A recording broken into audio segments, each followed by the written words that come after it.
감사함으로 그의 문에 들어가며 찬송함으로 그의 궁정에 들어가서 그에게 감사하며 그의 이름을 송축할지어다.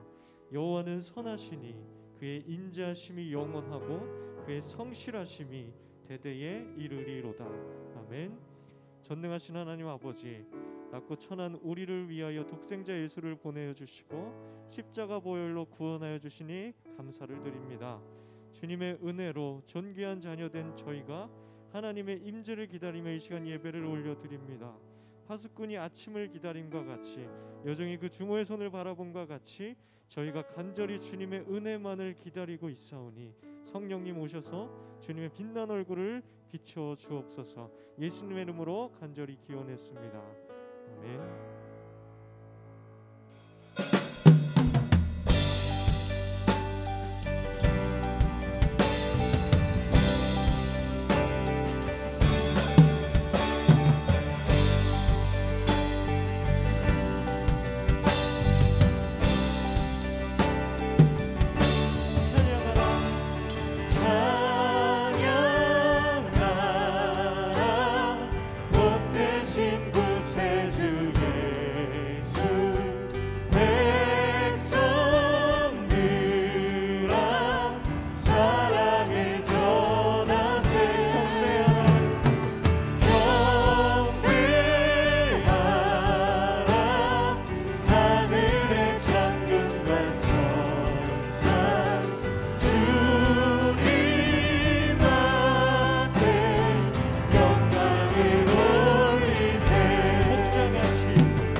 주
영광이 주님 찬양합니다. 주님께 모든 영광을 올려드립니다.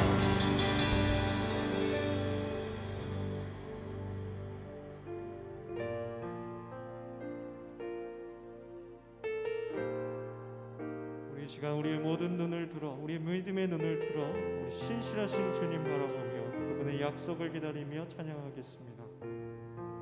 하나님 한 번도 나를,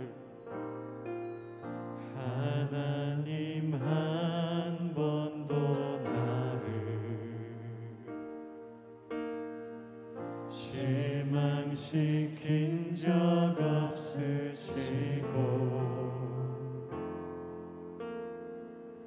언제나 공평과 은혜로 나를 지키셨네. 지나온 모든 세월, 지나온 모든 세월들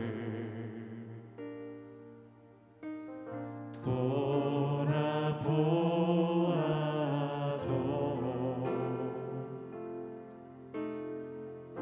그 어느 것 하나 주의 손길 안 미친 것 전혀 없네. 오 신실하신 주, 오 신실하신 주, 내 너를 떠나지도 않으리라. 내 너를 버리지도 않으리라. 약속하셨던 주님, 그 약속을 지키사 이후로도 영원토록 나를 지키시리라 확신하네.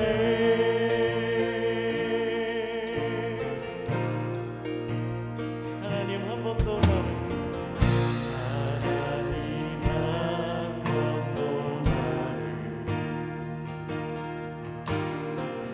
실망시킨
지키사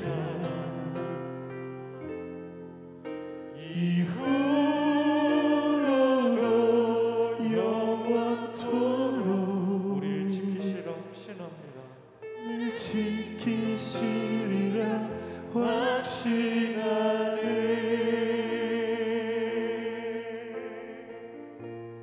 아멘. 우리 이 시간 주님 앞에 이 확신 가지고 우리를 향하여서 끊임없이 영원히 신실하신 주님 앞에 나아갑니다. 이 시간 그 약속을 우리에게 확인시켜 주시고 말씀을 통해 다시 한번 그 약속을 우리에게 확인시켜 주시고 굳게 하셔서 영원토록 주님만 의지하며 살아갈 때 주님의 능력과 주님의 힘으로 살아갈 수 있도록 인도하여 주옵소서. 우리에게 소망이 되시는 주님, 주님의 말씀의 시간 귀 기울일 터이니 우리에게 빈들의 마른 풀같이 마른 우리의 심령 가운데 주님의 은혜의 단비를 이 시간 부어 주옵소서. 우리 각자의 고백으로 기도하며 나아가겠습니다. 사랑의 주님, 빈들의 마른 풀같이 마른 심령 가운데 주님 성령의 불을 부어 주시기를 원합니다. 그 주님은 나를 향하여서 영원히 신실하신 주님, 영원히 나의 작은 심에도 응답하시는 주님이신 줄 믿습니다. 그 주님의 말씀 앞으로 나아갑니다. 이 시간 살아있는 주님의 말씀, 우리 삶 가운데 실제 역사하시는 주님의 권능의 말씀을 우리가 귀 기울이며 우리 마음의 순종으로 들을 수 있도록 인도하여 주옵소서. 주님의 은혜를, 성령님 주님의 은혜를 간구하오니 우리에게 채워주셔서 생명이 되시는 주님의 은혜를 이 시간 체험하고 돌아갈 수 있는 우리 모든 성도 되도록 이 시간 함께 하시고 주님 역사하여 주시옵소서.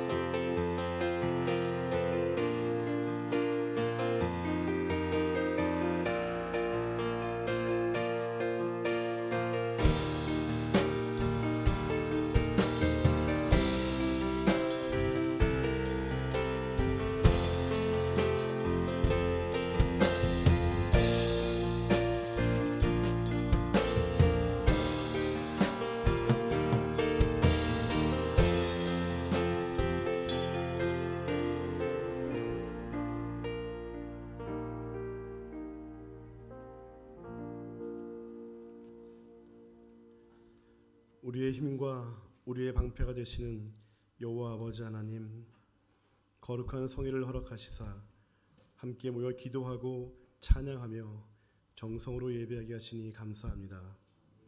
주님, 큰 영광을 받으시며 우리에겐 한없는 은혜와 사랑이 가득한 시간으로 인도하여 주시옵소서. 이 시간 지난 한 주간 살았던 삶을 주님 앞에 내어놓습니다. 주님의 영광을 구하기보다 우리의 영광을 드러내기에 급급했고, 하나님의 나라를 추구하기보다는 이 땅의 것에 이익을 얻는 삶을 살아왔습니다.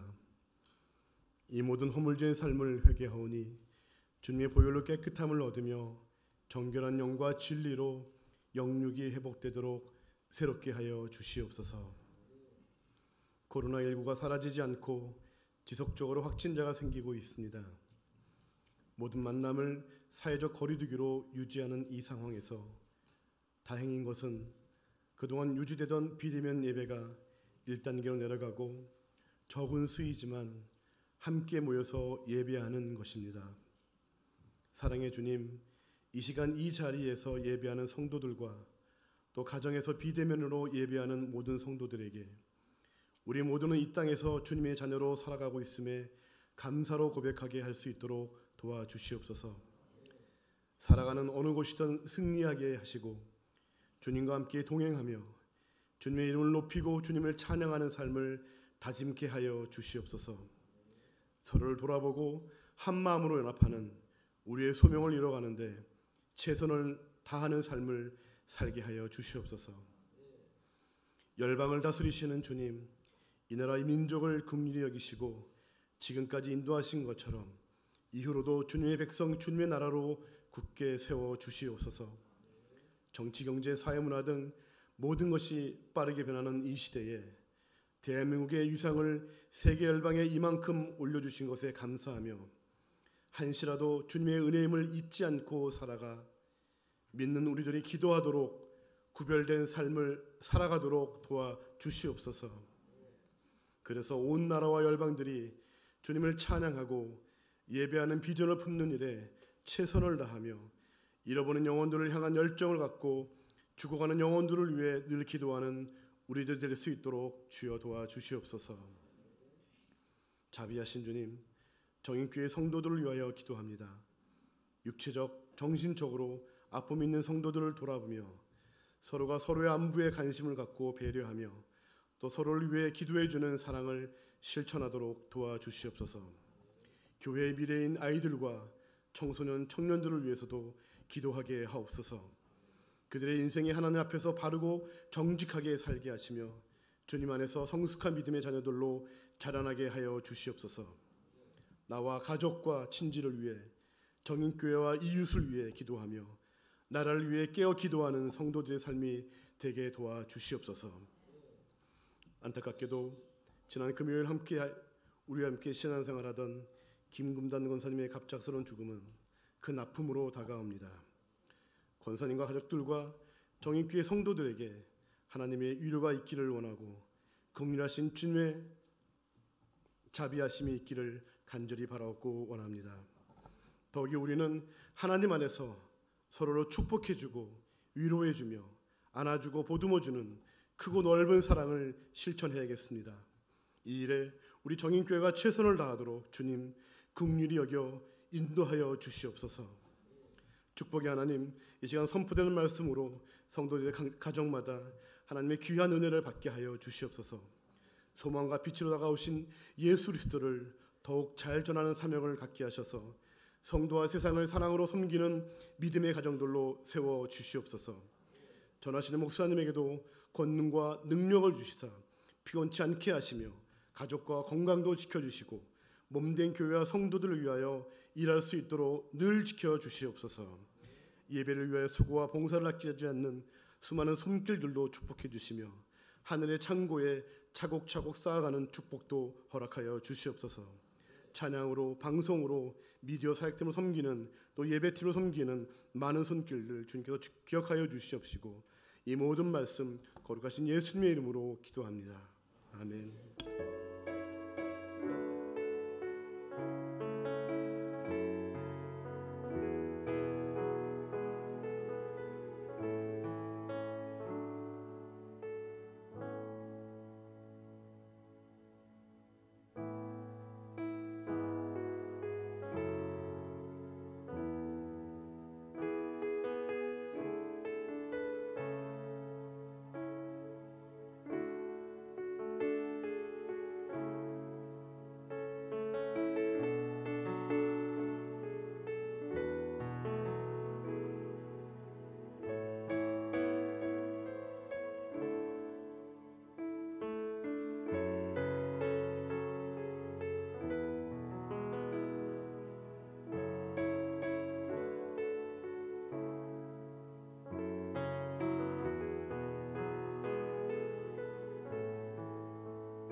네.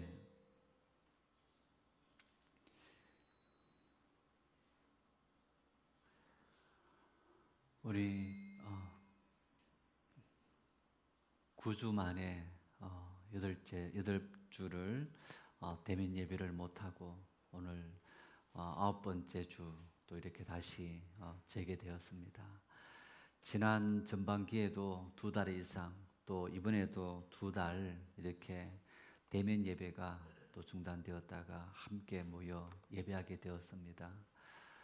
우리 또 참 이제 가정에서 예배하실 때는 화면을 통해서 여러분 예배했지만은 또 이렇게 얼굴을 마스크 쓴 얼굴이지만 또 멀리서 이렇게 보게 되었습니다. 한번 앞뒤로 돌아보시면서 너무너무 그리웠습니다. 반갑습니다. 사랑합니다. 네, 우리 한번 서로 인사하시겠습니다. 이 누군가를 우리가 이렇게 만날 수 있고 또 함께 할 수 있다는 것이 얼마나 큰 은혜요 축복이라는 사실을 우리가 이번 코로나 전국을 지나면서 더 많이 또 느끼고 경험하고 있습니다. 그래서 후회하지 말고 또 만날 수 있을 때 함께 할 수 있을 때 우리가 더 사랑하고 또 이해할 수 있는 그런 은혜가 우리에게 넘칠 수 있기를 바랍니다. 아직도 많은 분들이 코로나19로 인해서 대면 예배 또 당연히 나야 될 예배에 오지 못하는 안타까운 상황입니다. 지금도 우리 실시간 영상으로 예배하시는 우리 모든 성도님들 사랑합니다.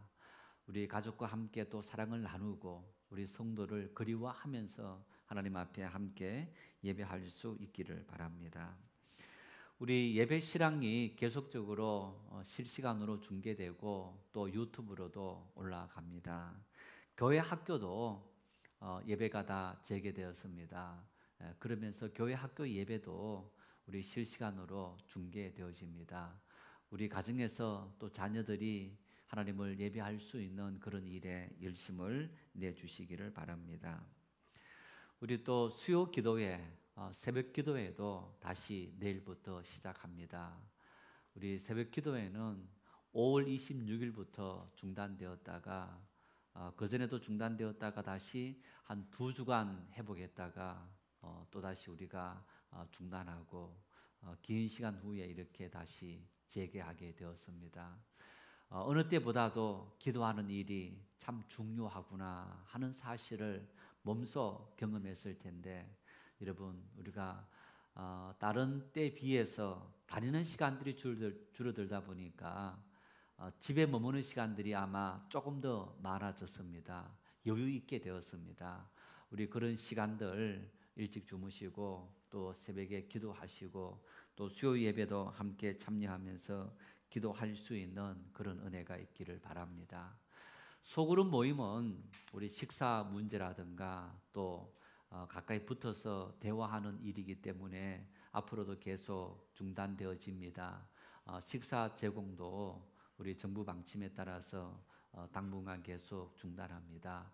소그룹 모임을 줌 화상회의나 그룹콜을 통해서 같이 모이십시오. 그렇게 하고 있습니다. 우리 소그룹 모임을 열심히 하시는 소그룹들이 있는데 반해서 또 이런저런 이유로 모이지 못하는 분들도 있습니다. 여러분 그래도 우리가 좀 불편하지만은 줌 화상회의로 모이는 것도 굉장히 의미가 있습니다. 우리 그렇게 해서라도 매주 한 번씩 만남의 시간을 갖는 그런 모임의 열심을 내주시면 감사하겠습니다. 오늘 목요일은 우리 교회가 속한 우리 서울 강북노예 가을 노예가 독바이 교회에서 있겠습니다. 우리 장로님 기도하신 것처럼 또 지난 금요일 다 문자 드린 것처럼 우리 김검단 권사님 하나님의 부르심을 받았습니다. 온 가정에 또 우리 성도들 함께 믿음의 생활했던 모든 성도들이 위로받고 하나님의 은혜 속에 또 이 아픔들을 슬픔을 잘 극복할 수 있도록 위해서 기도해 주시면 감사하겠습니다. 유성월 집사님이 2월 말에 양쪽 무릎 수술을 했습니다. 코로나 때문에 또 교회에 못 오셨지만은 또 다리 치료하고 또 회복하는 기간에 긴 시간 보냈습니다. 오늘 함께 예배에 참여했는데 어디 계십니까? 우리 집사님. 아, 네, 저기 계시군요. 환영합니다. 건강하십시오. 한번 박수하시겠습니다. 네, 우리 모두를 위해서 한번 박수할까요? 9째 주 만에 예배 왔으니까 우리 다 환영합니다. 네, 기도하겠습니다. 하나님 감사합니다. 하나님을 예배할 수 있는 것이 이렇게 하나님의 큰 은혜임을 다시 한번 감사하며 고백합니다. 당연히 예배할 줄 알았는데 이 코로나19로 말미암아 예배가 중단되어지고 하나님의 전을 찾고 싶었지만 찾지 못했던 안타까운 마음들, 이렇게 다시 회복하게 되었습니다. 다시는 더 큰 어려움이 생기지 않도록 하나님의 교회들에게 은혜를 주시고 이 땅 가운데 은혜와 사랑을 부어 주시옵소서. 오늘도 하나님의 전에 우리를 불러주시고 하나님을 예배할 수 있도록 인도하신 주님, 하나님 앞에 우리의 정성을 다해 예물 드립니다. 하나님은 우리의 삶의 주인이십니다. 하나님께서 때를 따라 우리에게 양식을 채워주십니다. 우리의 평생에 하나님께서 채워주시는 은혜를 풍성히 누리길 원하며 풍성히 누릴 줄 믿습니다. 이 믿음의 고백으로 하나님 앞에 11조를 드립니다. 하나님 아버지, 드리는 손길마다 하늘의 은혜를 풍성히 부어주시고 그 손길이 복될 수 있도록 은혜와 사랑을 부어주시고 그 손길이 앞으로도 차고 넘칠 수 있도록 역사하여 주시옵소서. 모든 범사에 감사하라. 이것이 그리스도 예수 안에서 너희를 향하신 하나님의 뜻이니라 말씀하신 하나님 아버지, 우리의 모든 삶에 합력하여 선을 이루실 하나님을 경배하며 찬양하며 귀한 예물 올려드립니다. 하나님 아버지, 슬픔 중에도 아픔 중에도 고난 중에도 역경 중에도 그 속에 하나님의 뜻과 승리가 있음을 믿고 감사하는 손길마다 하늘의 은혜를 풍성히 부어주시고 합력하여 선을 이룰 수 있도록 성령께서 친히 함께하여 주시옵소서. 우리에게 섬김과 선교와 구제와 사랑의 사명을 명하셔서 하나님의 교회 성도와 그리고 이웃과 민족과 열방을 섬기고 선교하고 사랑하는 귀한 사명을 우리에게 맡겨주시고 이를 위해서 함께 귀한 예물 하나님 앞에 올려드립니다. 하나님 아버지, 이 귀한 예물을 기쁘게 받아주시고 하나님의 교회가 사랑하는 성도와 이웃과 민족 열방을 더 열심히 더 아름답게 섬기고 또한 돌볼 수 있는 귀한 역사가 일어날 수 있도록 역사하여 주시옵소서. 하나님, 이렇게 우리의 헌신, 우리의 희생, 우리의 다짐 하나님께서 축복해 주시고 하늘의 복을 풍성히 내려 주시옵소서. 마음에는 원이지만 손이 메어드리지 못한 손길이 있습니까? 하나님이여 그들에게 아낌없는 은혜를 부어주시고 넉넉히 드리며 살아갈 수 있도록 그들의 손길마다 하늘의 복을 풍성히 부어주시옵소서. 오늘따라 하나님을 예배하는 어린 영혼들, 요아부, 유치부, 아동부, 청소년부, 청년부 하나님 아버지, 그들의 모든 부서들마다 함께 하시고 예배하는 우리 어린 영혼들의 예배를 기쁘게 받아주시며 하나님 앞에 일생을 헌신하며 하나님의 은혜를 누리며 살아갈 수 있도록 인도하여 주시옵소서. 함께 하나님의 전에서 예배하고 싶지만은 또한 코로나로 말미암아 예배하지 못하고 가정에서 예배하는 성도들 하나님이여 그들의 마음을 만져주시고 속히 하나님 앞에 함께 예배할 수 있는 그날을 맞이할 수 있도록 은혜와 사랑을 부어주시옵소서. 이런 힘든 상황 속에서 하나님 앞에 헌신하며 수고하고 봉사하는 손길마다 하늘의 복을 풍성히 내려 주시옵소서. 예수님의 이름으로 간절히 기도 올리옵나이다. 아멘. 하나님의 말씀 에베소서 5장 5절에서 7절입니다. 에베소서 5장 5절에서 7절 우리 한 목소리로 합독하시겠습니다. 너희도 정녕 이것을 알거니와 음행하는 자나 더러운 자나 탐하는 자 곧 우상 숭배자는 다 그리스도와 하나님의 나라에서 기업을 얻지 못하리니 누구든지 헛된 말로 너희를 속이지 못하게 하라. 이로 말미암아 하나님의 진노가 불순종의 아들들에게 임하나니 그러므로 그들과 함께하는 자가 되지 말라. 아멘. 긴 코로나19로 말미암아 우울증이나 또 무기력증을 느끼는 사람들이 굉장히 많다. 우리 국민 73% 이상이 이런 경험을 했고 또 하고 있다. 그래서 이런 증상을 코로나 블루다 이렇게 말하기도 합니다.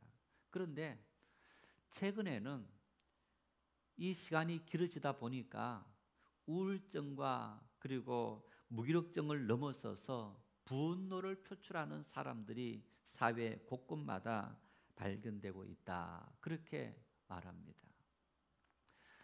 예전에는 퇴근하면 곧바로 집으로 오지 않고 뭐 친구를 만난다, 직장 동료들과 회식을 한다든가 이런 시간들도 굉장히 많이 보냈습니다. 또 헬스장이라든가 그런 실내 운동 시설들을 이용하면서 몸도 마음의 스트레스도 푸는 그런 시간들도 가졌습니다. 코로나19로 인해서 혹시나 실내 밀폐된 공간에서 감염되지 않을까 하는 마음에 가지도 못하고, 그리고 퇴근하고 산에 갈 수도 없고 또 어디 다닐 수도 없고 사람 만날 수도 없고 그러다 보니까 집에 들어갑니다. 여러분, 집에 들어가서 뭐 부부가 대화를 아기자기하게 많이 합니까? 하지 않습니까? 안타깝게도 거의 대화가 없는 것이 우리들의 일상입니다. 아이들이 어릴 때는 또 아이들이 와서 쫑알쫑알 이야기를 하는데 아마 아이들이 초등학교 고학년만 되면, 중고등학생만 되면 거의 부모와 대화가 단절되어지는, 직장에서 사업을 하면서 사람들하고 어떤 쌓였던 수많은 스트레스가 있을 텐데 친구들이라든가 동료들이라든가 가족 간에 풀어내면 되는데 그걸 풀어내지 못하다 보니까 속에 차츰차츰 쌓이게 되는 거예요. 이것이 누군가를 향한 원망이 되고 분노가 되고, 그리고 그 분노가 작은 일에 폭발되어지는 그런 모습을 볼 수 있습니다. 서울대 보건대학원 유명순 교수 연구팀이 지난달 25일부터 28일 전국 성인 남녀 2,000명을 대상으로 이런 설문조사를 진행했다고 합니다. 코로나19 뉴스에서 어떤 감정을 가장 크게 느꼈습니까? 코로나19 뉴스를 들을 때마다 그 뉴스를 접하면서 어떤 감정이 가장 크게 떠오릅니까? 첫 번째, 47.5%가 불안이라고 했습니다. 그리고 25.3%가 분노, 그리고 15.2%가 공포, 불안을 느꼈다. 그런데 문제는 7.5%가 불안을 느꼈다 했는데 이 수치는 한 달 전의 수치보다 조금 줄어든 수치인데, 반면에 분노와 공포심을 가졌다라는 이런 수치는 2배에서 3배 정도로 더 많이 늘어났다는 거예요. 시간이 길게 지날수록 사람들의 마음속에 분노의 감정이 자꾸만 쌓여지고 있다라는, 그래서 우리 사회를 폭발하기 일보 직전의 사회다 이렇게 이야기를 합니다. 건들면 마치 이 뱀. 여러분, 제가 어릴 때 동네 선배들이 뱀을 잡아갖고 바닷가에 가서 물에다가 뱀을 이렇게 띄워놓습니다. 그러면 막 물 위에 뱀이 막 돌아다니는데, 그때 고무신발을 많이 신었는데 이 고무신발을 이렇게 피부에 막 마찰시켜서 나무에 올려서 이렇게 뱀에 딱 갖다 오면 뱀이 꽉 무는 거예요. 전혀 해를 끼치지 않을 때는 가만히 있다가 이렇게 뭔가 가면 방어 본능으로 무는 그런 본능을 볼 수 있는데, 우리가 마치 그런 독사의 어떤 방어 본능 같이 분노를 폭발시키기 위해서 준비하고 있는 것 같은 그런 모습이 오늘 우리의 사회적인 모습이다. 한마디로 사람마다 마음에 많은 아픔과 상처를 안고 살아가는 이런 시대이라는 것. 겉모습은 멀쩡하지만은 코로나19가 아니더라도 오늘 이 시대에는 이런저런 수많은 마음의 상처와 염려, 걱정, 의심을 안고 살아가는 그런 우리들의 삶의 모습. 신앙의 영역은 우리 삶의 전반적으로 모든 삶에 영향을 끼치는 그런 부분이지만은 특히 신앙은 우리의 행동과 말과 생각의 근원인 마음의 상처를 치료하고 마음을 어루만지는 이런 일에 있어서 약이 하지 못하고 병원이 하지 못하고 의사가 하지 못하는 그런 일들을 우리 신앙이 그 일을 하고 있다는 것. 종교 영역이 바로 이런 영역이기도 합니다. 그래서 여러분, 우리가 하나님을 믿게 된 것이 얼마나 엄청난 은혜요 축복이라는 사실을 우리는 깊이 깨달을 수 있어야 합니다. 어떤 병에 들면 A라는 병원을 찾아갔을 때 의사가 하는 처방이 다를 수 있고 B라는 병원의 의사가 하는 처방이 다를 수 있습니다. 자, A 병원에는 수술해야 됩니다. B 병원에는 약물 치료해야 됩니다. 또 수술을 하더라도 A 병원에서는 완전히 갈라서 해야 됩니다. 아니면 B 병원에서는 구멍을 뚫어서 할 수 있습니다. 이런 다양한 어떤 병원 치료의 모습을 우리가 볼 수 있는데, 마음을 치료하는 종교의 영역 속에서도 종교에 따라서 처방이 다른 것을 봅니다. 우리나라 절대 영향 끼치는 두 종교가 기독교와 그리고 불교입니다. 불교의 처방을 보면 일본인 스님인데 후지와라 도엔이라는 일본인 스님이 버려야 채워진다, 버려야 새롭고 좋은 것이 들어찬다라는 책을 썼습니다. 불교의 정신을 잘 보여주는데 이분이 이런 말을 했습니다. 인생을 의미 있게 살지 불안한 노예로 살지는 자신만이 결정할 수 있는데 삶에 지칠수록 끊임없이 생겨나는 욕망을 버려야만 채워진다. 이렇게 말했어요. 욕망을 버리면 저절로 채워진다. 여러분, 그런데 보십시오. 문제는 물론 욕망을 버리는데 욕망을 버리면 그 욕망 대신에 무엇을 채울 거냐? 무엇을 채울 거냐? 예수님께서 비유를 말씀하셨죠. 사람에게 있는 귀신을 쫓아냈더니 귀신이 얼마 후에 다시 그 사람에게로 왔습니다. 그 집이 깨끗하게 소재되고 청소되었더니 더 악한 귀신 7을 데리고 들어와서 그 사람의 형편이 처음보다 훨씬 더 나쁘게 되었더라. 그런 말씀을 하는 것을 우리가 압니다. 버렸는데, 비웠는데, 욕망을 우리의 힘으로 비웠는데 무엇을 채울 거냐? 거기에 대한 해답을 분명하게 주지 못합니다. 우리 기독교 관점은 하버드 대학 박사 출신인 이용규 선교사님이 내려놓음이라는 책을 썼습니다.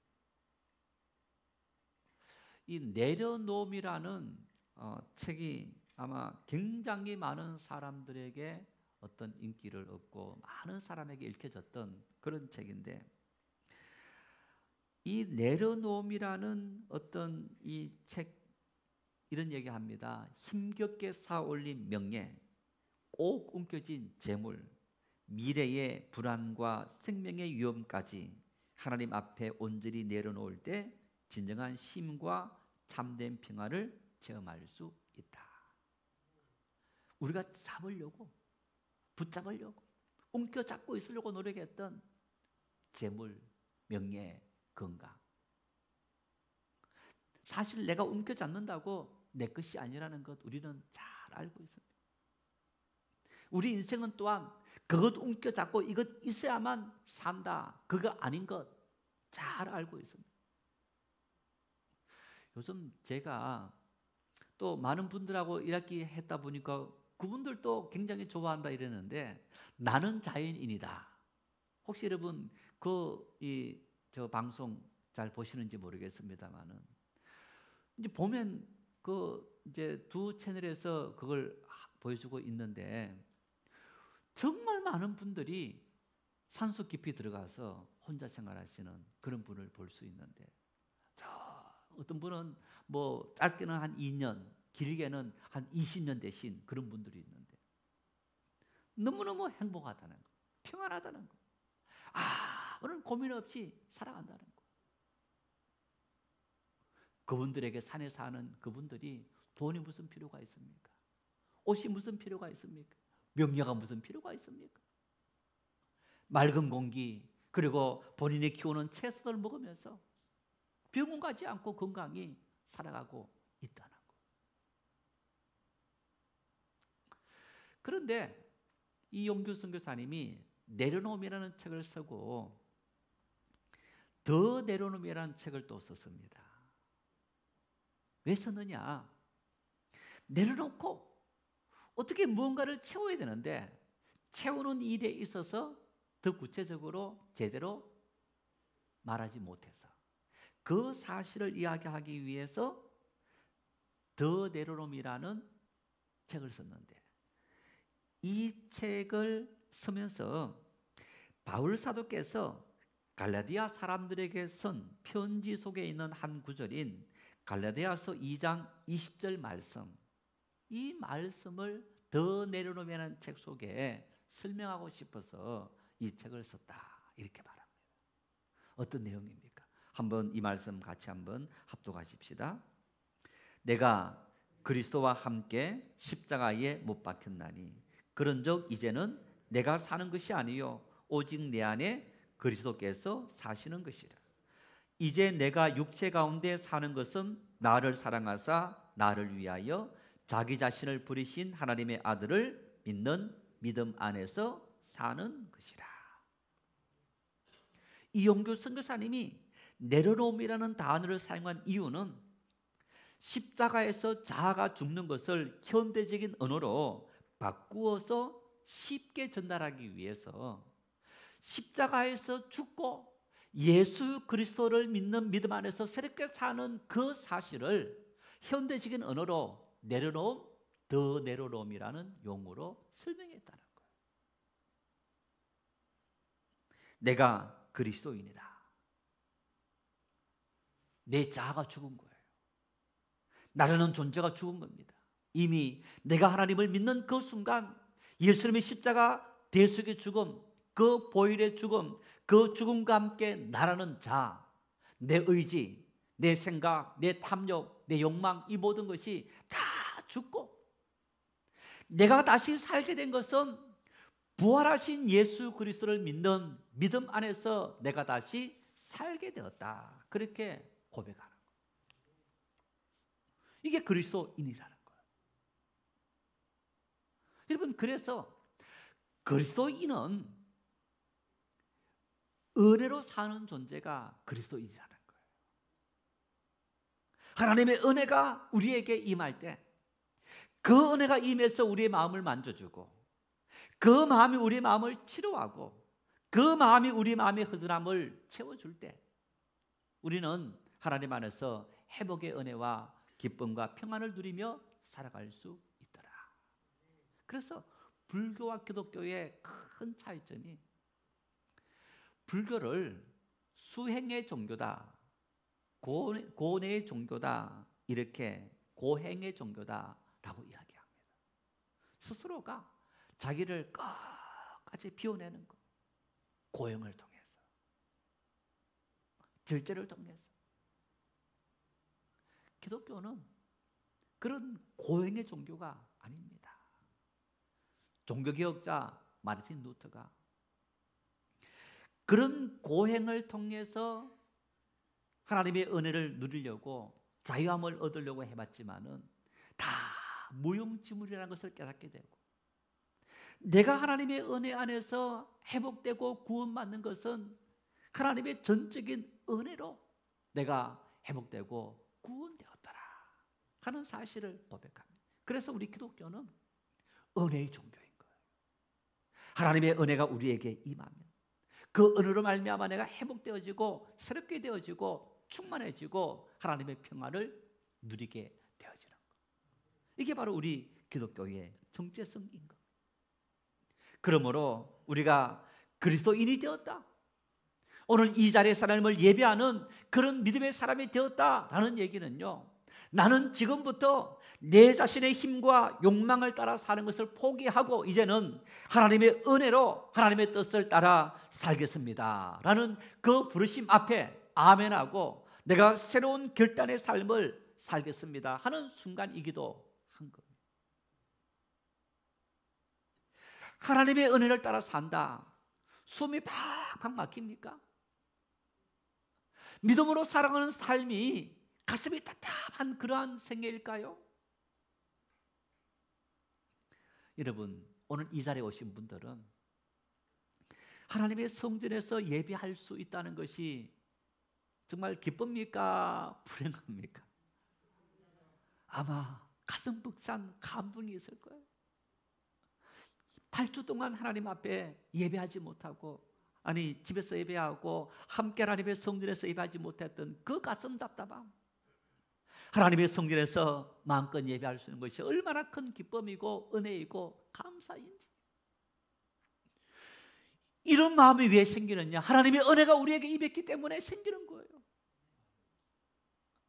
믿지 않는 사람들, 믿음이 없는 사람들, 교회 안 가서 좋았는데 이제 교회 가야 되는 거구나, 어쩌면 입이 더 나올 수 있는 거예요. 아내 때문에, 부모님 때문에 어쩔 수 없이 왔던 자녀들, 남편들, 예배 오지 않았을 때는 좋았는데 예배가 다시 재개된다 하니까 다시 뭔가 이렇게 참 콧줄에 끼어서 끌려가는 그런 마음들 될 수 있지만은, 반면에 하나님의 은혜가 임한 분들에게는 정말 하나님을 예배할 수 있어서 하나님의 성전에 발을 딛게 되어서 너무너무 기쁩니다. 감사합니다. 그 차이점이 뭐냐? 하나님의 은혜가 우리에게 임했기 때문에 그런 삶을 살아갈 수 있게 된 겁니다. 우리는 더는 우리 연약한 힘으로, 내 자신의 힘으로 내 삶에 당면한 인생의 희로애락, 삶의 모든 고난, 아픔들 내 힘으로 감당해야 되겠다, 그런 어리석음을 범하지 마시기를 바랍니다. 하나님 앞에 다 아뢰시길 바랍니다. 하나님 아픕니다. 하나님 괴롭습니다. 하나님 고통스럽습니다. 하나님 가난합니다. 하나님 병들었습니다. 하나님 마음에 상처가 있습니다. 누군가가 나를 괴롭게 합니다. 다 하나님 앞에 아뢰 수 있기를 바랍니다. 그러면 우리 하나님은 우리의 마음을 위로해 주시고 우리에게 크신 은혜를 베풀어 주시는 겁니다. 어떻게 하면 하나님의 은혜를 풍성히 누리며 살아갈 수 있을까? 바울 사도는 본문 5절에 이렇게 말씀합니다. 함께 읽겠습니다. 너희도 정녕 이것을 알거니와 음행하는 자나 더러운 자나 탐하는 자 곧 우상 숭배자는 다 그리스도와 하나님의 나라에서 기업을 얻지 못하리니. 그리스도인들에게 오늘 우리는 하나님 아버지가 내 인생의, 내 삶의 기업이다, 이렇게 말합니다. 여러분, 기업이 뭡니까? 옛날 농경 사회에서 기업은 토지, 땅입니다. 목축하는 사람에게 기업은 뭡니까? 가축이 기업인 거예요. 부동산이 많아서 그 부동산을 가지고 이렇게 세를 주고 살아가는 분에게는 그 부동산이 나의 기업이기도 합니다.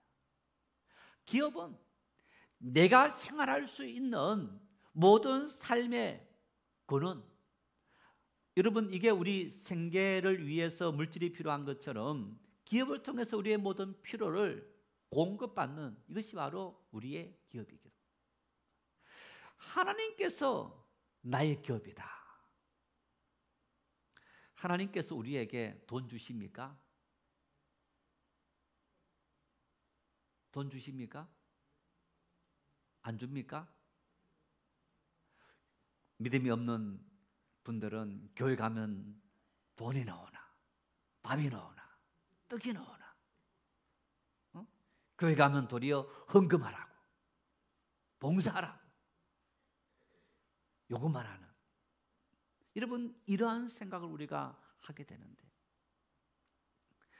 내 생명이 있게 된 것도, 내 생명이 유지되는 것도, 일할 수 있는 재능이 있는 것도, 내 일터가 주어진 것도, 그리고 일터를 통해서 나에게 생활에 필요한 모든 재물을 주시는 것도 다 하나님께서 주시는 줄 믿으시기를 바랍니다.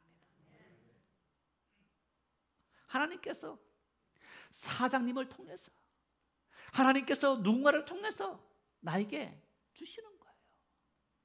내가 참 믿음의 사람이라면 우리는 당당히 받는 겁니다. 우리 아버지가 우리에게 주시는 거기 때문에.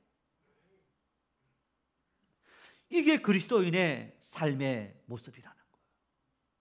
하나님이 나의 기업이시다. 여러분들, 그런데 오늘 이 본문 말씀은 하나님께서 우리의 기업이 되신다. 물론 이 반대의 의미입니다. 이런 자는 다 하나님의 나라에서 기업을 얻지 못한다, 이런 의미가 있습니다만은, 원래는 얻어야 되는데 얻지 못하게 된 거 아닙니까?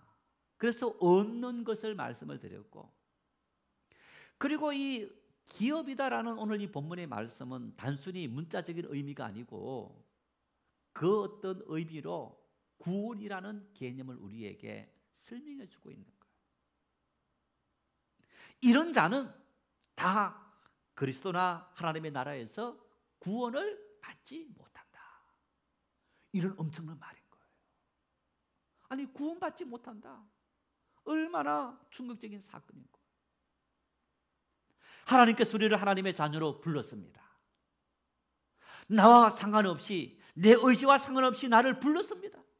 아니, 불렀다면 당연히 구원받도록 만들어 주셔야 되는데, 불러놓고 왜 나로 하여금 구원받지 못하도록 하셨느냐? 아니, 어떻게 하나님은 이런 분입니까? 원망할 수도 있는 일인 거예요.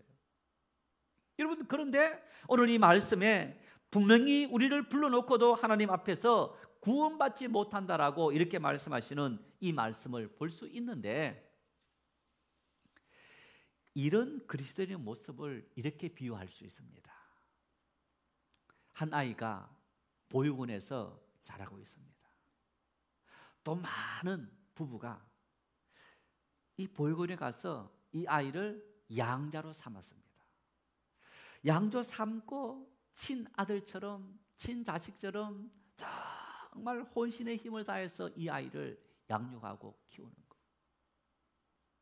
그런데 그 부모는 친자식처럼 이 아이를 온 힘을 다해서 양육하고 키우는데, 이 아이는 보육원에서 자랐던, 생활했던 그 생활 태도와 생활 방식과 그 어떤 성격을 전혀 버리지 않는 것. 엄청난 노력을 기울임에도 불구하고 이 아이는 보육원에서 자랐던 그 모든 것을 하나도 버리지 않고 그대로 계속적으로 생활하는 것. 만일 여러분들이라면, 여러분이 그 부모라면, 내가 보육원에서 양자 삼았던 그 아이에게 여러분의 모든 재산을 상속해 주시겠습니까? 주지 않겠습니까? 상속해 주지 않습니다. 양자 삼아서 그 아이의 보육원에서 있었던 그 모든 삶의 태도와 생활을 다 벗게 하고 새롭게 교육시켜서, 그래서 자기의 모든 것을 물려주는 거지. 그 아이의 내면과 생활 태도가 전혀 바뀌지 않았는데 부모가 자신의 모든 것을 물려주는 것이 아닙니다. 우리의 삶의 모습이 바로 이 양자로 택감받은 아이, 그 아이처럼 살아가는, 하나님의 자녀로 우리가 초대받았습니다. 하나님의 자녀로 부름을 받았습니다. 선택받았습니다. 양자로 드려졌습니다. 그런데 우리가 믿음의 삶을 살아가면서 하나님의 말씀으로, 그래서 하나님의 아들로 변화되어져야 되는데, 하나님께서 모든 것을 맡길 만한 사람으로 성숙되어져야 되는데 우리는 전혀 성숙되어지지 않고 있더라는 것. 그래서 오늘 이 본문 말씀에 바울 사도께서 우상 숭배자는 단서를 붙이고 있습니다. 우상 숭배자는 다 그리스도와 하나님 나라에서 기업을 얻지 못한다. 우리가 부름받았지만은 하나님의 자녀로 우리가 정말 불러져서 하나님의 교회에 왔지만은 하나님의 교회에서 믿음의 생활을 하면서조차도 우리가 우상을 숭배하면 하나님의 나라 구원을 얻지 못하고 기업을 얻지 못한다. 우상 숭배가 뭡니까? 출애굽기 20장 3절 말씀에 너는 나 외에는 다른 신들을 내게 두지 말라. 하나님 외에 다른 신을 두는 것이 우상 숭배입니다. 뿐만 아닙니다. 너를 위해서 나무나 돌로 아니면 어떤 뭔가를 새겨서 이것이 나의 신이다, 그렇게 만들지도 말아라, 이렇게 말씀하고 있어요.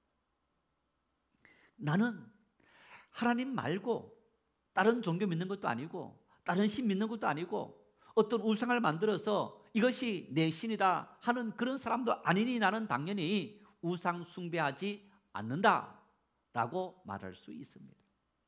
여러분, 그런데 이 우상 숭배는 여기에서 한 걸음 더 들어갑니다. 오늘 본문 말씀이 의미하는 우상 숭배는 한 걸음 더 들어가는 것을 볼 수 있는데, 바로 내 자신이 나에게 우상이 되어진다, 이렇게 말합니다. 내가 우상이라는 것, 내가 우상이다. 아브라함의 사건을 통해서 우리가 확인할 수 있는데, 창세기 22장 12절 말씀을 같이 읽겠습니다. 사자가 이르시되 그 아이에게 내 손을 대지 말라, 그에게 아무 일도 하지 말라. 내가 내 아들 내 독자까지도 내게 아끼지 아니하였으니 내가 이제야 내가 하나님을 경외하는 줄을 아노라. 22장 17절입니다.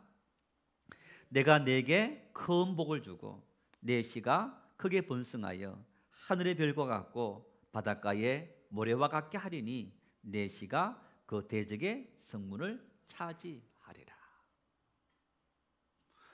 여러분, 이 말씀은 아브라함이 한 110세에서 120세 사이에 하나님으로부터 들었던 말씀입니다. 그런데 아브라함이 창세기 12장에 하란에서 두 번째 부름 받을 때 나이가 얼마 있느냐? 75세였습니다. 물론 그 전에 갈대아 우르에서 이미 부름을 받았습니다. 하란에서 살고 있는 하나님께서 가나안 땅으로 가라라고 말씀했습니다. 그때부터 따지더라도 40년의 세월이 걸린 겁니다. 40년이 걸려서 하나님께서 아브라함에게 이제야 내가 나를 경외하는 줄을 아노라. 그리고 내가 너를 불러서 믿음의 조상 삼겠다 했는데 이제야 내가 너를 인정하고 내 후손을 바닷가의 모래알처럼 하늘의 별들처럼 많게 하고 내 후손이 대적의 문을 얻으리라. 이 약속을 내가 이루겠다. 이 약속을 확실히 도장을 꽝 찍어주시는 것을 볼 수 있습니다. 무엇이 있었어? 무엇이 아브라함을 하나님께서 이렇게 인정하시는 계기가 되었을까? 아브라함에게 하나님 어느 날 명령합니다. 아브라함아, 너 아들 이삭을 모리아 지역의 한 산에 가서 나에게 번제로 바치라, 이렇게 말씀합니다. 아브라함에게 청청병력 같던 말씀이었습니다. 어쩌면 여러분, 그 말을 들은 아브라함이 하나님 앞에 이렇게 물어야 됩니다. 하나님, 100세 때 내 힘으로 얻을 수 없는 상태에서 하나님은 우리에게 아들을 주셨습니다. 이미 내 안에 사라의 경수가 끊어졌을 때 하나님께서 이 아들을 주지 않았습니까? 그런데 하나님, 이 아들을 바치라뇨. 고대 사회나 지금도 아직까지 그런 경향이 있습니다만은 아들은 굉장히 중요하다라는 생각을 갖고 있습니다. 왜? 후대를 잇는다. 고대 사람일수록 어떤 후대를 이어야 된다는 책임감이 있었고, 뿐만 아니라 이 아들이 내 노후를 보장합니다. 안전을 지켜주는 그런 역할들을 이 자식이 했던 겁니다. 그래서 아들을 꼭 얻어야 된다라는 그런 책임감을 갖고 있었던 겁니다. 아브라함 역시 마찬가지였습니다. 하나님, 백세 주신 하나님 아들 아닙니까? 이제 이미 모든 것이 다 끝나버렸는데 또 누구를 하나님 아들 삼아야 합니까? 아브라함이 생길 수 있는 수많은 의구심, 염려, 걱정, 의심이 있었을 텐데, 여러분 창세기 21장, 22장 사건을 보면 그런 의구심 전혀 없습니다. 하나님 말씀이 떨어진 그 순간 아브라함은 다음날 아침 일찍이 아들 깨워서 데리고 모래 저기 한 산으로 갑니다. 하나님 왜? 어떤 의미가 있습니까? 하나님 어떤 뜻이 있습니까? 묻지 않습니다. 마치 기계처럼 하나님께서 말씀하시니까 그 말씀 앞에 내가 무조건 순종합니다. 그 순종으로 아브라함이 하나님 앞에 순종하는, 여러분 여기에서 아브라함은 하나님 앞에 자기의, 자기 생각, 나라는 존재의 그 모든 것을 완전히 다 내려놓았습니다. 내가 던질 수 있는 질문, 내가 바랄 수 있는 생각, 내가 어떤 불만 품을 수 있는 그 모든 것 하나님 앞에 정말 하나님 말씀이 내 이성으로, 내 환경으로, 내 여건 처지로 받아들일 수 없는 그 하나님의 말씀이지만은 하나님의 말씀이기 때문에 그 말씀 앞에 나라는 것을 조금이라도 내세우지 않겠다. 그런 태도가 바로 아브라함의 태도였어요. 우상 숭배는 뭐냐? 하나님 말씀보다, 하나님보다 나를 더 중요하게 생각하는 것. 하나님 말씀이 떨어졌습니다. 그럼에도 불구하고 내 생각에는, 내 형편에는, 내 처지에는, 내 상황에는 그게 아니야. 하나님보다 내 환경, 내 처지, 내 생각이 더 중요한 자리에 자리매김되어진 것. 이게 바로 오늘 본문이 말씀하는 우상 숭배이기도 합니다. 대학 시절 부름에 대해서 고민하는 형제를 만난 적이 있습니다. 이 말씀이 걸림돌이 되었습니다. 누가복음 14장 26절 함께 읽겠습니다. 무릇 내게 오는 자가 자기 부모와 처자와 형제와 자매와 더욱이 자기 목숨까지 미워하지 아니하면 능히 내 제자가 되지 못하고. 나를 따르고 내게 오는 그런 사람은 자기 부모와 심지어 자기 자신조차 자기 목숨까지도 미워하지 아니하면 합당하지 않다. 지금은 조금 그렇지 못한 모습들 많이 있습니다만은 80년대만 하더라도 시골에서 자식 대학 보낸다는 것이 정말 힘든 일이었습니다. 이 가정 역시 마찬가지였습니다. 부모님이 힘겹게 이 아들 대학을 시켰는데 내가 졸업하고 취업해서 우리 부모님 책임져야 된다라는 그런 책임의식을 갖고 있었는데 하나님의 은혜가 임해서 그 은혜를 받고 내가 선교사가 되고 내가 또 하나님의 일을 해야지 하는 그 마음 생기니까 오늘 이 말씀 다 버려두라. 너무너무 이 말씀 앞에 하나님 그 주신 은혜가 걸림돌이 되고 고통이 되고 염려가 되었던 거예요. 여러분, 하나님 일하는 사람은 부모 챙기지 말고 처자식 챙기지 말고 다 외면하고 내버려 둬야 합니까? 이 말씀은 하나님 말씀보다 더 중요히 여기지 말라는 거예요.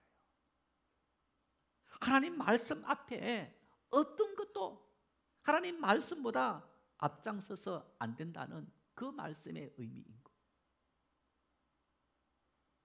살아가다 보면 믿음의 생활을 하다 보면 여러분, 우리가 하나님 말씀과 그리고 우리의 현실들의 문제가 부딪힐 때 부름받은 믿음의 사람이든 아니든 상관없이 여러분, 내 생각이 옳겠습니까? 하나님의 뜻이 옳겠습니까? 내 생각이 옳다는 사람은 내가 자기 우상이 되어 있는 거예요. 여전히 하나님보다 나를 더 사랑하고 나를 더 인정하고 나를 더 신뢰하기 때문인 거예요. 그런 모든 것을 내려놓아라는 주님의 말씀인 겁니다. 이 말씀을 단지 문자적으로 받아들였을 때 그 말씀이 내 부모를 외면하는 그런 의미가 있지만은 단순히 문자적인 의미가 아니라 나와 내 가족과 내 어떤 것이라도 하나님보다 더 사랑하고 중히 여기는 우상이 되지 말아라 하는 그 말씀의 의미가 이 본문 속에 있는 것을 볼 수 있어요. 그래서 오늘 본문에 우상 숭배에 대해서 뭐라고 말합니까? 5절 말씀에 음행하는 자나 더러운 자나 탐하는 자 곧 우상 숭배자 이렇게 말씀합니다. 이 말씀은 지난주에 3절 4절의 말씀을 통해서 우리가 하나님 앞에서 짓는 죄 중에서 어떤 성적 부도덕 그리고 거짓말 두 가지를 지난주에 말씀을 드렸습니다. 여러분, 그런데 오늘 말씀은 그러한 죄악들이 우상 숭배죄가 된다 이렇게 말합니다. 왜 그런 죄가 우상 숭배죄가 되는 겁니까? 나를 하나님보다 더 사랑하고 나를 하나님보다 더 신뢰하고 내 말을 하나님 말씀보다 더 중심에 두던 삶이기 때문에 이 말씀은 이 모든 것이 바로 우상 숭배다 이렇게 말씀하고 있습니다. 이런 차원을 놓고 보면 우리는 하나님을 믿는 믿음의 삶을 살아간다 하면서 얼마나 많은 우상 숭배의 죄를 범하고 있습니다. 저부터 비롯해서 살아가는 모든 순간에 하나님 말씀 앞에 내 모든 생각을 마치 기계처럼 다 내려놓고 전적으로 순종하는 그런 순종의 사람이 과연 얼마나 되고 있습니까? 아브라함은 그런 순종을 했습니다. 하나님 말씀 앞에 기계처럼 로봇처럼 순종한 거예요. 그 아브라함이 믿어 보시고 하나님께서 이제야 내가 나를 경외하는 줄을 아노라 라고 인정하신 거예요. 하나님 말씀 앞에 아브라함처럼 전적으로 순종할 수 있는 그런 믿음의 사람들이 될 수 있기를 바랍니다. 문제는 오늘 우리가 살아가는 환경이 어떠합니까? 이 환경은 이렇게 살아가지 못하도록 끊임없이 우리를 유혹하고 넘어뜨리려고 합니다. 6절 말씀을 함께 읽겠습니다. 누구든지 헛된 말로 너희를 속이지 못하게 하라. 이로 말미암아 하나님의 진노가 불순종의 아들들에게 임하나니. 여러분 보십시오. 누구든지 헛된 말로 너희를 속이지 못하게 해라. 너희를 속이는 사람이 있다는 얘기입니다. 에베소 교회 성도들에게 너희를 속이는 자들이 있다. 그게 세 부류의 사람들입니다. 첫째는 이단들입니다. 당시에 영지주의라는 이단이 있어서 이 이단이 성도들을 속이고 있다. 두 번째는 불신자들, 하나님을 알지 못하는 불신자들. 불신 세상이 너희를 하나님 전적으로 신뢰하지 못하도록 넘어뜨리려고 하고 있다.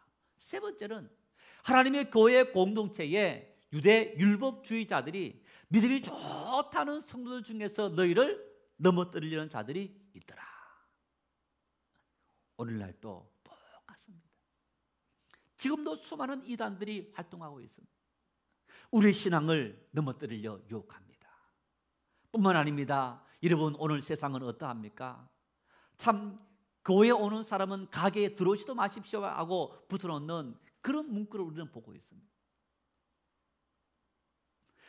어디 가서 내가 하나님의 교회에 다니는 믿음의 사람입니다라고 말하는 것이 정말 부끄러워하는 이런 시대가 되어져 버렸습니다.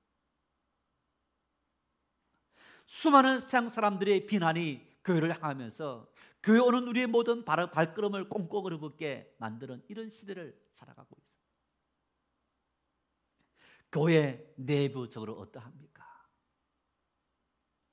하나님의 은혜 말씀보다는 저마다 성도들이 다 제각각 자기의 경험이 하나님 말씀을 대신하고 있어요. 하나님 말씀은 이렇게 말씀하고 있는데 내가 옛날 경험했던 그 신앙의 경험이 하나님 말씀을 다 덮어버리는 그런 시대를 살아가고 있어요. 설교가 뭡니까? 이 설교는 여러분 10년 전 설교가 지금 설교가 달라질 수 있어요. 같은 본문이 달라질 수 있습니다. 왜? 환경이 달라졌기 때문에, 상황이 달라졌기 때문에. 텍스트와 본문과 컨텍스트, 상황이 끊임없이 부딪히면 새로운 해석을 해야 되는 거예요. 그런데 우리 알지 못하는 사람들은 내가 옛날 경험했던 그 경험을 절대화하는 거예요. 아닙니다. 그때는 그것이 절대였지만은 10년 지난 지금은 새롭게 해석해야 되는 거예요. 그런데 많은 신앙의 사람들은 그 절대에 매여서 그것이 마치 진리인 것처럼 착각하는 이런 시대를 살아가고 있더라. 이런 도전 속에서 우리 믿음을 잘 지킨다는 것은 정말 어려운 일이에요. 어떻게 하면 우상을 다 배제하고 하나님 나라에서 기업을 얻는 구원받는 하나님의 사람으로 살아갈 수 있을까? 7절에 이렇게 말씀합니다. 함께 읽겠습니다. 그러므로 그들과 함께하는 자가 되지 말라. 너희를 넘어뜨리게 하고 너희를 유혹하는 사람들과 함께하지 말라는 얘기입니다. 이 함께한다 의미가 여러 의미가 있지만은 간단히 설명드려서 여러분 우리가 누군가와 자꾸 자주 만나고 함께하다 보면 어떻게 됩니까? 저절로 담습니다. 영향을 주고 영향을 받게 되는 거예요. 믿지 않는 불신 사람들하고 친하게 지내고 그들과 함께하기 위해서는 그들의 말을 들어주고 그들이 교육하면 그렇지 방어 하나도 못하고 그렇게 마치 함께 교회를 비난하는 사람이 되어져 버리고 이단들 앞에 이단들 올리게 되면 그 사실이 마치 진리인 것처럼 넘어가게 되는 그런 우리의 삶의 모습이 되어지는 거예요. 그래서 이것을 뒤집어 말하면 우리가 우상 숭배를 버리고 하나님의 은혜를 온전히 누리기 위해선 우리가 누굴 가까이 해야 됩니까? 하나님을 가까이 해야 되는 거예요. 하나님을 가까이 한다는 말은 무슨 얘기입니까? 하나님의 예배를 가까이 하고 기도와 찬양과 섬김과 봉사의 삶을 늘 살아가기 위해서 노력하는 그런 믿음의 삶을 살아가라. 그래서 하나님과 우리가 자꾸만 가까워지게 되는 거예요. 코로나19로 말미암아 힘든 세상이라고 사람 모이는 것이 어렵다 할지라도 여러분 우리는 다 사람 만나고 살아가고 있습니다. 그런 만남 속에 어떤 만남을 가장 중요하게 생각합니까? 하나님의 성전에서 기도하는 일, 예배하는 일, 봉사하는 일, 그 일들을 가장 중요하게 생각하시기를 바랍니다. 그 일을 통해서 우리가 하나님을 닮아가고 하나님의 형상을 본받게 되고 하나님 은혜를 누리는 참된 믿음의 삶을 살아갈 수 있는 길이 열려지기 때문인 거예요. 내일부터 새벽기도 시작합니다. 새벽기도 오는 것이 정말 어렵습니다. 수요예배 이번 주부터 시작합니다. 수요 기도회입니다. 함께 와서 기도하는 일 힘들고 피곤하겠지만은 함께 와서 기도하고 이 어려운 시국을 이기자고 우리 성도들이 서로 격려하면서 하나님 앞에 기도하며 예배해서 하나님의 형상을 본받고 하나님의 구원받은 은혜로 하나님의 기업이 되어서 또 하나님께서 나의 기업이 되어서 주시는 은혜를 풍성히 누릴 수 있는 그런 복된 삶들이 다 될 수 있기를 축원합니다. 하나님 아버지 불러주신 은혜를 감사합니다. 자녀 삼아주신 은혜를 감사합니다. 주님의 형상 본받기 위해서 예배를 사모하고 기도와 찬양을 사모할 수 있도록 은혜를 주시니 감사합니다. 하나님 아버지 우리의 삶에 하나님 함께하게 도와주십시오. 세상이 아니라 우리 욕망이 아니라 하나님과 함께하며 하나님과 동행하고 하나님을 닮기 위해서 노력하는 믿음의 사람이 되어서 하나님 앞에 나라는 우상조차 온전히 내려놓고 하나님께서 이제야 내가 나를 온전히 경외한다 아브라함에게 약속했던 그 약속이 오늘 우리에게도 이루어져서 너 후손과 너의 삶을 믿음의 조상으로 삼겠다고 인정받는 아름답고 귀한 역사들이 우리 모든 성도들의 삶을 통해 아름답게 임할 수 있도록 성령이여 역사하여 주시옵소서. 하나님만이 나의 힘이십니다. 하나님만이 나의 소망이십니다. 내 돈이, 내 건강이, 내 재물이 내 인생의 삶의 근원이 아니라 믿음만이, 하나님만이 내 인생의 소망이고 힘이요 근원임을 고백합니다. 이 믿음의 고백으로 주신 모든 사명을 잘 감당하고 어려운 시대를 이길 수 있는 복된 사람 될 수 있도록 우리 모든 성도들에게 은혜와 사랑을 부어 주시옵소서. 예수님의 이름으로 간절히 기도 올리옵나이다. 아멘.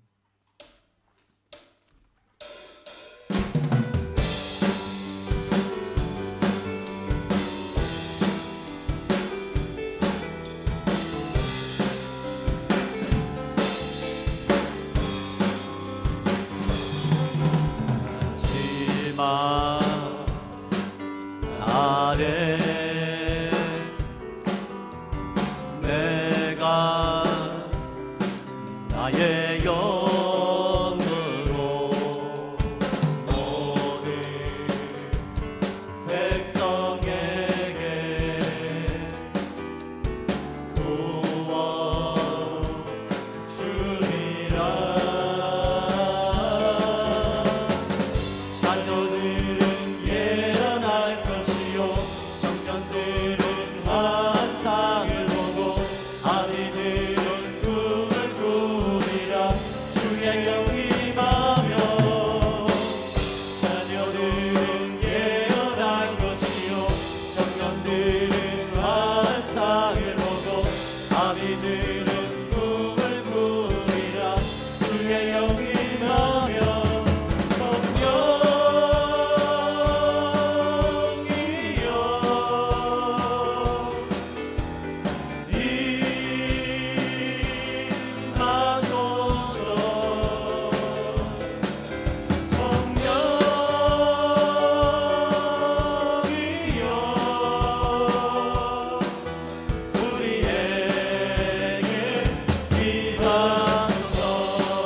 하나님의 은혜만이 인생의 해답입니다.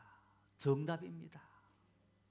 하나님의 은혜가 임하면 우리를 애워싸고 있는 어떤 문제될 것이 없습니다. 삶의 고민, 아픔, 외로움, 하나님이여 이 모든 것 능히 이길 수 있는 은혜를 부어주십시오. 하나님은 준비하셨다가 아니 이미 우리에게 주셨습니다. 받아들이기만 하면, 인정하기만 하면, 나를 비우기만 하면 하나님은 은혜를 풍성히 부어주십니다. 이 한 주간도 우리와 함께 하시는 성령으로 말미암아 그 은혜를 풍성히 누리며 감사하고 기뻐하고 평강 누리는 그런 한 주간 하루하루 될 수 있기를 바랍니다. 지금은 우리를 죄에서 구원하신 우리 주님 예수 그리스도의 은혜와 독생자 예수님 주신 하나님 아버지의 무한하신 사랑하심과 함께 하셔서 힘과 능력, 은혜와 복이 되시는 성령님의 감동과 감화 역사위로 충만하신 하나님이 나의 기업이십니다. 하나님이 나의 구원자이십니다. 하나님만이 내 인생의 길입니다. 이 믿음 고백하는 우리 정인의 모든 성도들 심령 위에 영원토록 함께 하시기를 간절히 축원하옵나이다. 아멘.